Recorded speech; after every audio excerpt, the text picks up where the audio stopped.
The Princess of Wales's visit to a textile mill had her marveling at the fabric used for her husband's wedding military uniform, and she loved the smell of the wool used in the process. Kate visited Yorkshire manufacturer AW Hainsworth and was given a guided tour of the business, from yarn to fabric, at the firm, which has a close association with her family.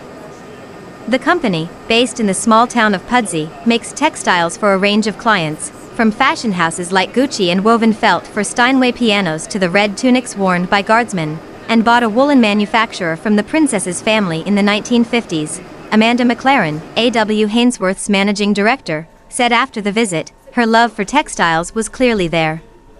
She was commenting that she loved the smell of wool, for example. She was fascinated by some of the traditional processes and also things like the dye house, where she could see the fabric that is worn by the Buckingham Palace guards being dyed red, and it really brought home to her the intricacies of the process and the skills of our people. For his 2011 wedding, William wore his Irish Guards military uniform, reflecting his role at the time as Colonel of the Irish Guards. Wearing an emerald green Burberry suit, Kate chatted to Zeb Akhtar, senior weaver trainer, who talked her through the process of weaving the fabric for the military tunics.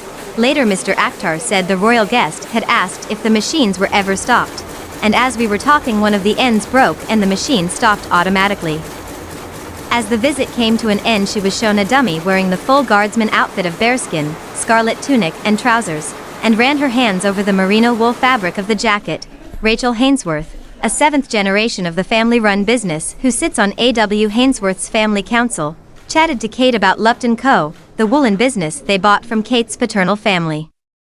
She said about Kate, she knows about the history, her parents have been talking to her about it, and she was interested to hear how the Lupton Company specialized in collar melton, a piece of woolen cloth used to give body and definition to a jacket collar. Ms. Hainsworth added, "It was a time when it was an amalgamation of all the textile industries, when people were struggling and we were starting to get the imports from overseas." Later, the Princess of Wales continued the textiles theme to her day, crossing the Pennines to visit Standfast Barracks, a printworks dating back to 1924, in Lancaster. The firm, now part of the Sanderson Design Group, is renowned for its heritage in textile design and creativity and employs around 160 staff to design and print 35,000 meters of printed fabrics each week.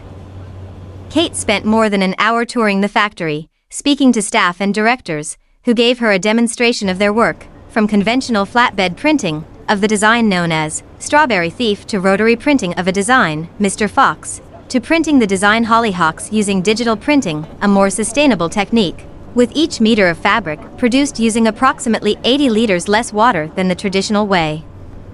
While on the visit, Kate also met the founders of House of Hackney, a British interiors brand, Frida Gormley and Javi M. Royal, who champion print and craftsmanship to preserve specialist age-old trades. They are now collaborating with Standfast Barracks to pioneer sustainable, traceable materials in their work.